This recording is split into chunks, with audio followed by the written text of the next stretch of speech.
ভিন্ন রকমের পোশাক, রং বেরঙের পোশাক আপনি পরিধান করছেন। কত টাকা দিয়ে কিনলেন পরলেন বন্ধু, কিন্তু দেখুন ওই ব্যক্তিগত মালের মধ্যে 2 নম্বরের মাল হচ্ছে আপনার পোশাক। এই পোশাকের আপনার কেউ ভাগ নেবে না, কেউ অংশীদার হবে না, না ছেলেরা নেবে না মেয়েরা নেবে।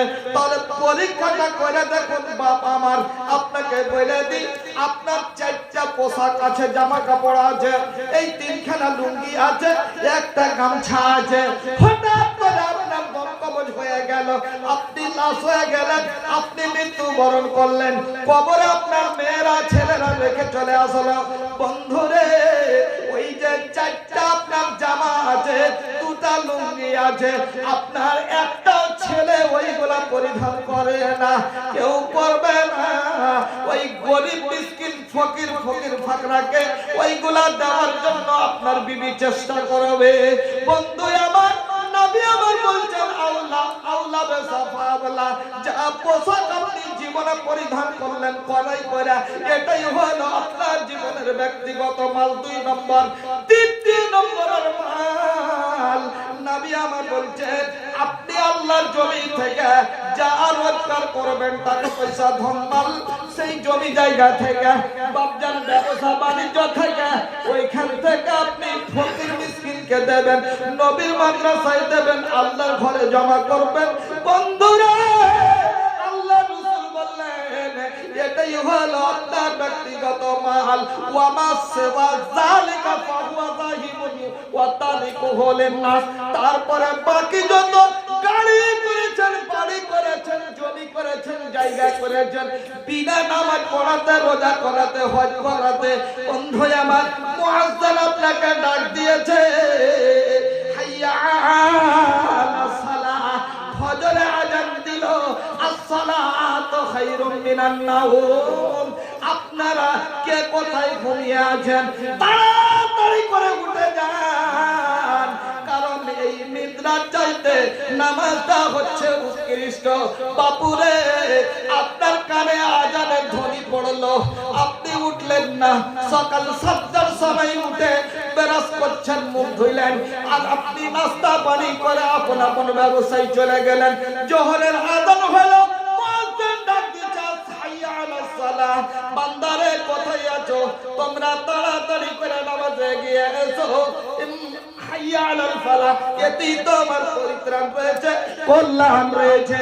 আসরের আযান দিল, জোহরের আযানে ডাক দিল, সাড়া দিলেন না, আসরে আপনাকে ডাক দিল, সাড়া দিলেন না, মাগরিবে ডাক দিল, সাড়া দিলেন না। এইরকম একদিন দিল, দিলেন না, 2 দিন দিল, 5 দিন দিল, 1 সপ্তাহ দিল, 1 মাস দিল, 1 বছর দিল। মুয়াজ্জিন ডাক দিয়ে তার চুল দাড়ি পাকিয়ে দিল।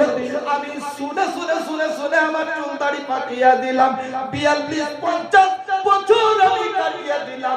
হঠাৎ করে আজরাইল আসলো, আপনার দাম কবজ করে নিল।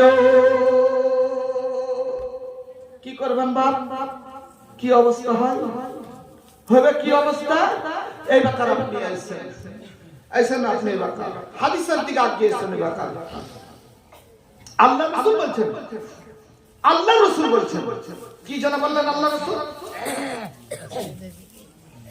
আল্লাহ রাসূল বলছেন, ওয়া আম্মাল মুনাফিকুন ওয়াল কাফিরুন। ওটা তো মুমিনের বৈশিষ্ট্য কেটে গেল, কিন্তু যদি নবী আমার বলছেন ওয়া আম্মাল মুনাফিক ওয়াল কাফির, সে যদি মুনাফিক হয়, আর মুনাফিক কারা হবে? মুনাফিক অন্য কোন গোত্রের লোক হবে না, অন্য কোন ধর্মের লোক নয়। মুনাফিক আল্লাহ টাইটেল দিয়েছেন, নবী টাইটেল দিয়েছেন। মুনাফিক কারা হবে? স্বয়ং আল্লাহ টাইটেল দিয়েছেন, মুনাফিক হবে যারা মুসলমান হবে। মুসলমান হবে মুনাফিক, মুসলমানেরাই হবে মুনাফিক।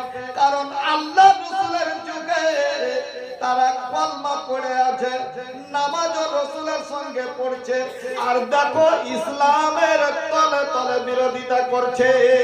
বন্ধু আমার, ওদেরই কথা আল্লাহ বলেছেন কোরআনের মধ্যে, মুনাফিকিনা ফিদ দারকিল আসফাল, পৃথিবীর বুকে যত যত মানে বেনামাজি আছে, যত গুনাহগার আছে, সমস্তকে তো আমি জাহান্নামে নিক্ষেপ করব।